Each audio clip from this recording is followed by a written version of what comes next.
Bonjour à tous, aujourd'hui dans Plein Phare, l'émission qui s'attaque au discours dominant dans la rigueur et la bonne ambiance, on va se poser une question, on va essayer d'y répondre ensemble. L'islam est-il une religion de paix et d'amour? Plein Phare numéro 6, c'est parti.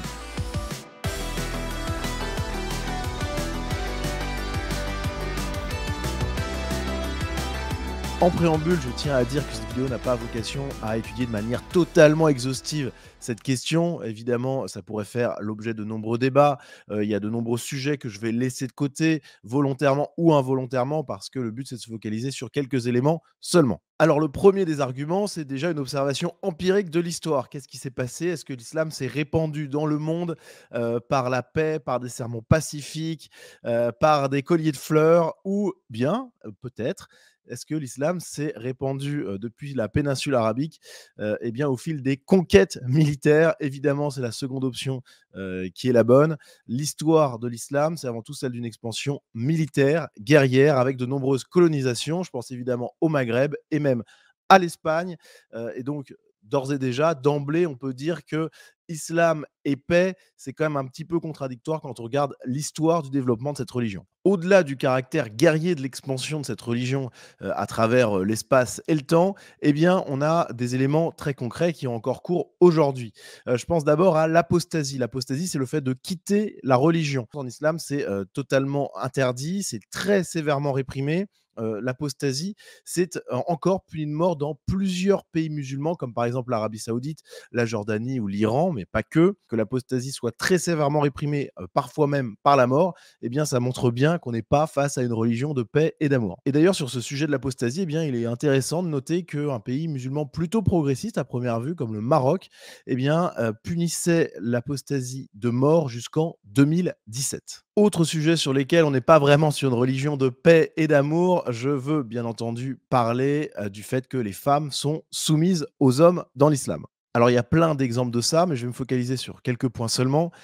Premièrement, l'acte sexuel est décidé par l'homme. Dans le verset 223 de la sourate 2, on peut lire: Vos épouses sont pour vous un champ de labour.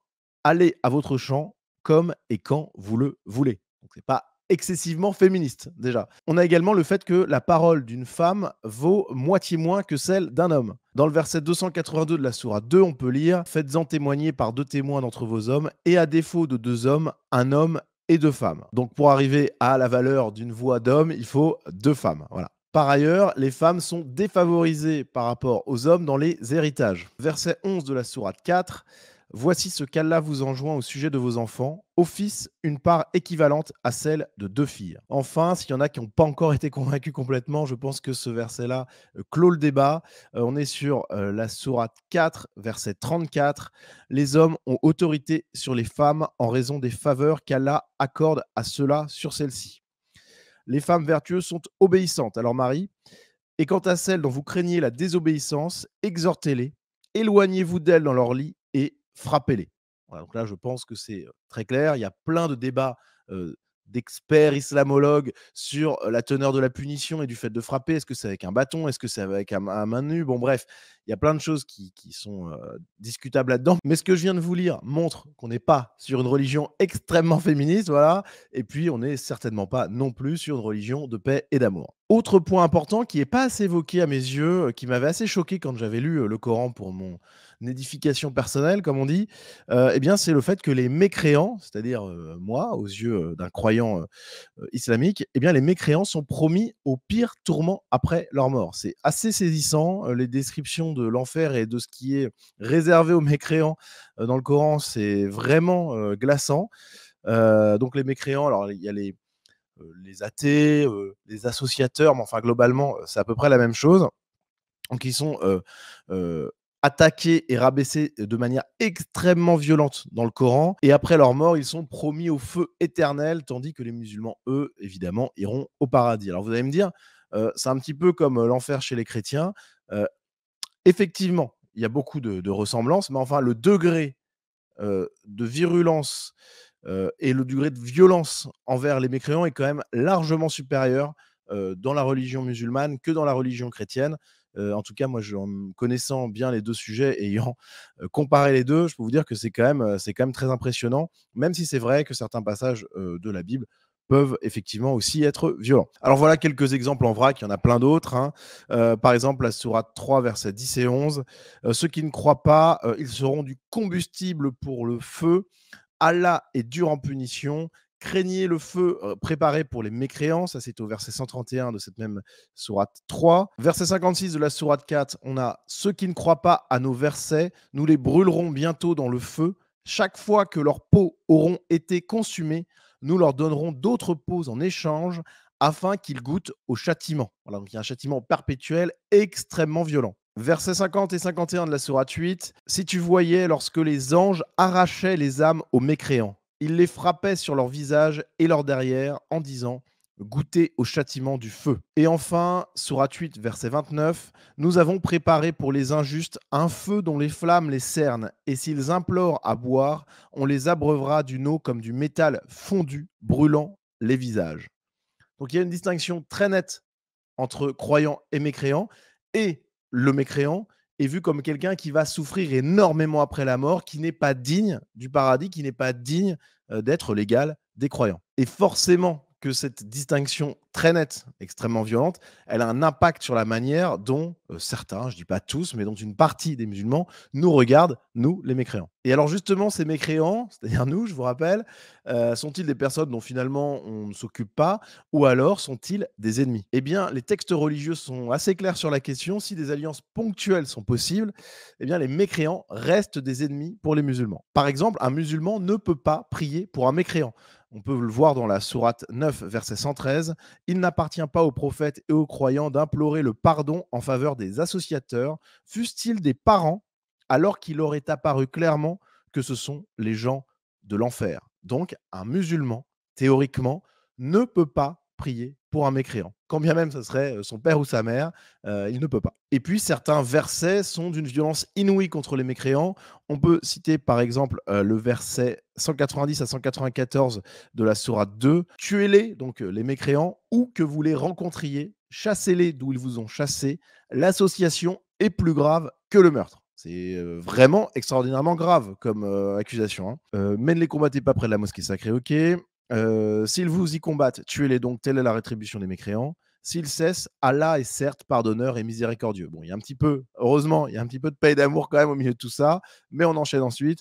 Combattez-les jusqu'à ce qu'il n'y ait plus d'association et que la religion soit entièrement Allah seul. On a la sourate 3, verset 141. Et enfin, qu'Allah purifie ceux qui ont cru et anéantisse les mécréants.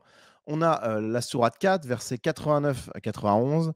Ne prenez donc pas d'alliés parmi eux, les mécréants, jusqu'à ce qu'ils émigrent dans le sentier d'Allah, c'est-à-dire qu'ils deviennent musulmans. S'ils tournent le dos, saisissez-les alors et tuez-les où que vous les trouviez, et ne prenez parmi eux ni alliés ni secoureurs, excepté ceux qui se joignent à un groupe avec lequel vous avez conclu une alliance. Saisissez-les et tuez-les. Voilà, je découpe un petit peu le texte, mais globalement, l'esprit général est extrêmement clair. On continue avec la sourate 4, verset 101. Les mécréants demeurent pour vous un ennemi déclaré. On enchaîne, sourate 5, verset 51. Ô les croyants, ne prenez pas pour alliés les juifs et les chrétiens. Là aussi, c'est très clair, les mécréants ne peuvent pas être des alliés. On a la sourate 9, verset 5. Après que les mois sacrés expirent, tuez les associateurs où que vous les trouviez. Capturez-les, assiégez-les et guettez-les dans toute embuscade. Là encore, il y aurait forcément quelques débats de forme, mais le fond est parfaitement limpide. Et surtout, je passe sur énormément d'autres éléments de ce texte. Vous pourrez retrouver en description un article où j'en liste beaucoup plus, mais c'est quand même vraiment effrayant. On en vient d'ailleurs à un point assez technique, mais qu'il faut absolument connaître pour vous permettre de comprendre déjà le Coran et aussi pour pouvoir répondre de manière très simple et définitive à ceux qui tentent consciemment ou non de manipuler un petit peu les choses et de vous dire justement qu'il y a des versets sympas dans le Coran aussi et qu'on peut piocher un peu où on veut. En réalité, il y a effectivement des versets contradictoires. Il y a des versets du Coran qui sont plutôt positifs par rapport aux mécréants, qui acceptent la vie commune, de passer des alliances, etc. Et il y a aussi des versets extrêmement violents dont je vous ai lu un petit extrait précédemment. En fait, pour bien comprendre tout ça, il faut connaître la règle de l'abrogeant abrogé. C'est une règle islamique qui est en fait assez simple, hein. La vie de Mahomet a connu deux périodes. Donc, premièrement, la Mecque, puis ensuite, après l'Hégire, la vie à Médine. Et la révélation de la parole d'Allah, le Coran, suit donc ces deux périodes. Il existe donc une version mécoise du Coran, époque pendant laquelle les musulmans étaient minoritaires et devaient composer avec le pouvoir en place, et une version médinoise durant laquelle les musulmans étaient plus puissants. Et vous vous en doutez, les versets de la seconde période étaient évidemment plus violents que ceux de la première. Mahomet était un chef de guerre respecté, qui avait remporté plusieurs victoires. Bref, c'était évidemment à ce moment-là que le caractère guerrier de certains versets est apparu. Et donc on se retrouve avec des versets sympas, des versets négatifs, et du coup il y a une espèce de contradiction. Sauf que, eh bien, la règle de l'abrogeant abrogé existe spécifiquement pour ça et c'est très simple. En cas de contradiction entre deux versets, c'est le verset révélé le plus tardivement qui est abrogatif. Les versets les plus anciens, c'est-à-dire ceux qui ont été révélés le plus tôt dans la vie de Mahomet à la Mecque, eh bien, doivent s'effacer s'il y a contradiction avec un verset plus récent. Et évidemment, puisque les versets violents sont les plus récents, il est aisé de comprendre les implications de cette règle. Enfin, parlons ensemble du djihad. Le djihad, le combat islamique. Alors généralement, à chaque fois qu'on a une autorité musulmane française qui prend la parole sur le djihad pour expliquer ce que c'est, on a droit au même discours. Le djihad serait avant tout un combat spirituel, un combat contre soi-même, un combat de témoignage, etc. Puis le djihad, le simple effort, il peut être un effort moral et spirituel. Jihad, c'est pas ça veut dire assassiner. Non, jihad, jihad. Travailler, pour moi, c'est jihad. Éduquer mes enfants, jihad. J'ai intitulé un album qui s'intitule Djihad, d'abord avec un sous-titre qui disait « Le plus grand combat est contre soi-même ». Sauf que ce discours, eh bien, il est faux. On va écouter les experts. On va d'abord s'intéresser à Marie-Thérèse Urvoy, qui est une spécialiste de cette question et qui a noté que si effectivement on pouvait avoir plusieurs acceptions au terme djihad, la principale, voire même la prépondérante, c'était celle d'un djihad militaire. Et puis on a le travail méticuleux de Sami Aldib, qui est un islamologue reconnu, qui est spécialiste de cette question, qui a publié de nombreux ouvrages sur l'islam et qui a résolu de manière définitive la question du djihad. Dans un ouvrage de 254 pages, Le djihad dans l'islam, eh bien, il reprend tous les exégètes islamiques, passés et même présents, et il analyse leur rapport au djihad. Et quand Sami Aldib a analysé le discours de ces exégètes islamiques sur la notion de djihad, eh bien, le constat était très clair. Il n'y avait que 3 d'entre eux qui considéraient le djihad comme purement spirituel, 4 supplémentaires qui considéraient que le djihad était à la fois spirituel et militaire, et le reste, c'est-à-dire l'écrasante majorité des exégètes musulmans, des savants donc, qui considéraient que le djihad était militaire. Et pire que ça, Sami Aldib nous montre que le djihad, selon ces exégètes islamiques, hein, est un combat militaire, donc, légitimé par la seule mécréance du peuple visé. On est très, très, très loin de la religion de paix et d'amour que nous vendent certaines élites, que nous vendent la caste politico-médiatique, que nous vendent certaines figures d'autorité musulmane en France. Bref, rien que sur le djihad, on voit que cette fable de la religion de paix et d'amour ne tient pas. Voilà, alors évidemment, j'aurais pu aborder plein d'autres sujets, j'aurais pu rentrer dans plus de considérations techniques. Je pense qu'il y a des débats très forts qui existent, sur, pas mal de choses que j'ai soulevées ici. J'ai pas la prétention d'être un expert absolu de cette question-là, mais j'ai quand même pas mal lu, là-dessus et surtout quand on se tourne vers, les spécialistes justement, on se rend compte quand même que, tout ce qui est dit là-dedans dans cette vidéo, est globalement juste et surtout, ce qui est certain, c'est que l'islam n'est pas cette religion pacifique qu'on nous vend. Alors ça n'empêche pas que l'islam était quand même un puissant régulateur moral à une époque et à un lieu donné, qui était une amélioration des choses, voilà, même si aujourd'hui ça nous paraît totalement fou, mais globalement c'était quand même une bonne chose pour l'époque, je pense. Quand on regarde un petit peu ce qui se passait avant et ce qui se passait après, il y a eu une régulation par la justice, régulation morale et compagnie. Donc là-dessus, je me prononcerai pas plus. C'est pas en fait une attaque contre l'islam, c'est juste pour vous montrer que l'islam, c'est pas une religion de l'amour infini et de la paix, c'est tout. Et surtout, il y a dans cette religion, eh bien, les racines de quelque chose qui nous paraît à nous, Européens, totalement étranger, totalement néfaste et qui peut expliquer bien des choses dans ce qui se passe aujourd'hui. On peut penser par exemple aux attentats commis par l'État islamique. Et donc cette vidéo, elle permet de répondre, à mon avis, de manière définitive aux affirmations comme quoi l'islam serait une religion de paix. Et surtout, eh bien, elle nous permet d'aller encore plus loin. Elle nous permet de nous poser la question du bien fondé de la place de cette religion et de ses adeptes en Europe. Voilà, merci à vous d'avoir regardé cette vidéo jusqu'au bout. Si elle vous a plu, eh bien, n'hésitez pas à la diffuser autour de vous. Je pense qu'il y a des arguments qui portent auprès des gens qui n'ont pas forcément conscience de tout ça. Et si elle vous a vraiment, vraiment plu, eh bien, n'hésitez pas à soutenir financièrement mon travail. Vous avez le lien en description qui permet de soutenir financièrement Sunrise, soit via un abonnement qui vous donne le droit du contenu exclusif, des vidéos dédiées, des émissions en direct dédiées et compagnie, soit par un don ponctuel. Merci d'avance et à bientôt pour de nouvelles aventures.